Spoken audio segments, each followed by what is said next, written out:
Welcome to the Nerd's Finest. Today I'll be unboxing and reviewing Marvel Legends The Punisher, based off the limited series Punisher Kill Krew, where Frank Castle not only fights regular thugs, but takes on gods and trolls. Hence, he has a Viking helmet.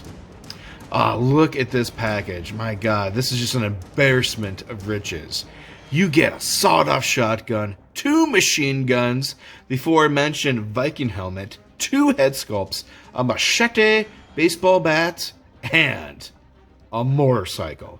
But enough yapping. Let's rock and crack this bad boy open. Alright, so the motorcycle comes in pieces. So let's get the handlebars out first. Oh, that was actually pretty easy. Oh, the bike's going to be a little bit hard. Just a simple push, click, and you're ready to ride. And I like this. So it's pretty basic paint job.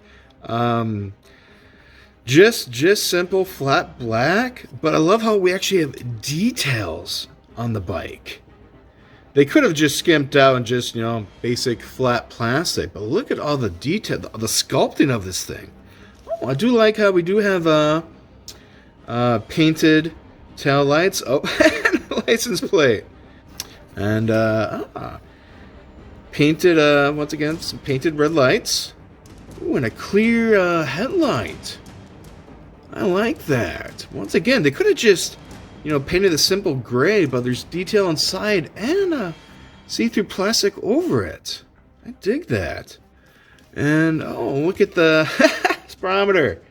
I like the idea of Frank Castle taking the time to custom his bikes and put a skull for the speedometer.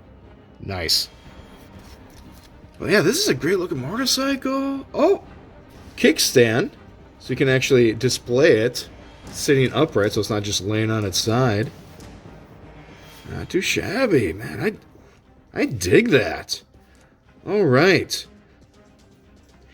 Here's the Punisher's arsenal all laid out. Let's start with the shotgun, which I believe is, double-barreled, sawed-off shotgun.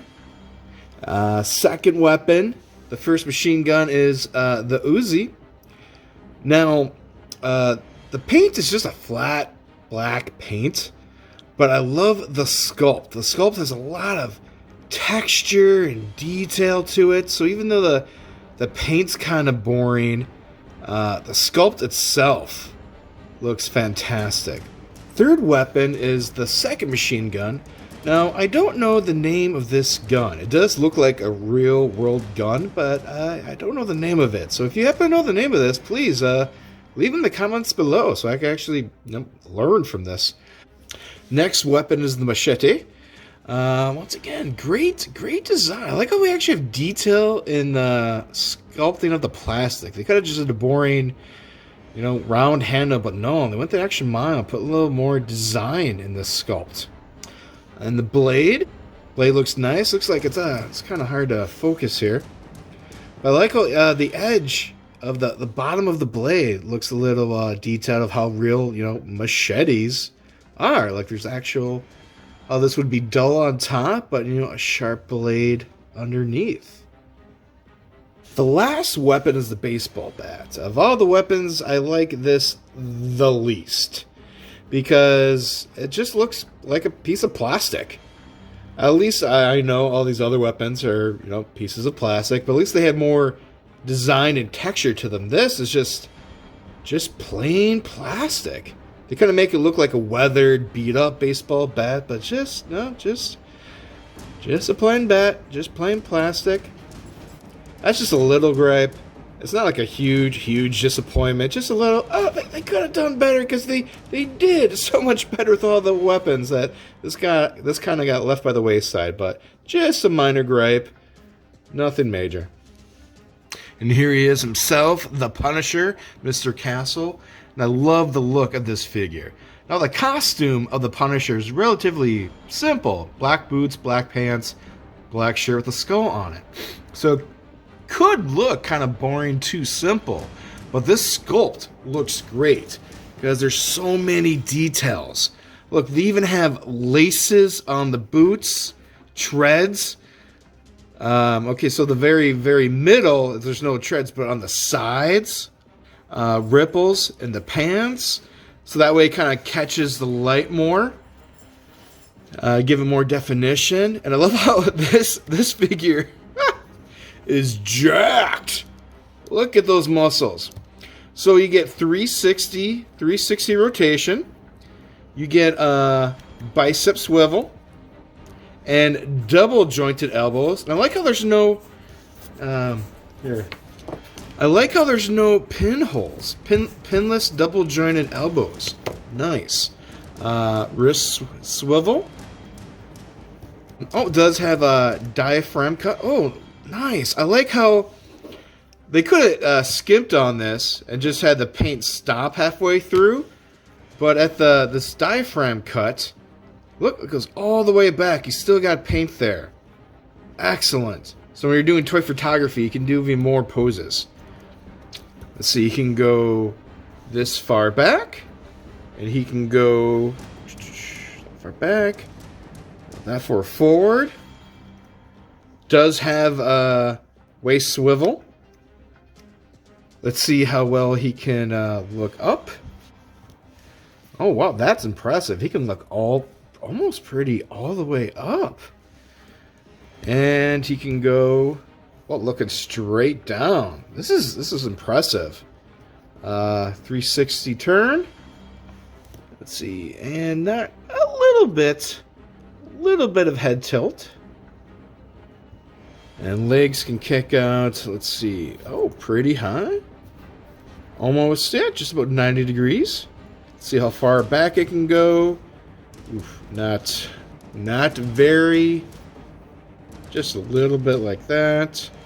It does have double jointed knees, and they can go, wow. That's impressive. That can go almost all the way back. The pant sleeve is completely stiff. There's no bend to it. So the ankles can only go about a little up and about that much down. Not a whole lot of range, but it's something. And comes with thigh cut pivot. Legs can about that much of a split. On his leg, sculpted in. Oh, it's actually not sculpted in. That's also separate. Nice. Ammo pouches for the machine guns. Looks like you can't take these out. But that's okay. Like I said, the costume of the Punisher is simple. So it's, devil's in the details. To make this figure pop, it's the accessories and details of the sculpts. Nice, look at that. Oh, and to me, the main attraction here, look at this face sculpt. I love the beat up look, the battle damage. Because for the Punisher, well, from most characters in general, but especially the Punisher, he just looks more badass beat up. I can take a beating and still come after you. That is impressive artwork. Look at that. Even a little bit of sorry, let me get my big thumb out of the way. Even the discoloration of the eye, like it's already starting to bruise. All right, let's check out the other head sculpt. And here is the second head sculpt. I prefer the battle damage head sculpt because I think he looks more badass that way. But this is still great. Even just with the regular head sculpt, he's still intense. Look at that. That's still very impressive. Both are great, but if I gotta pick one, I'm gonna pick battle damage. But this is still fantastic artwork here. So let's put on the Viking helmet.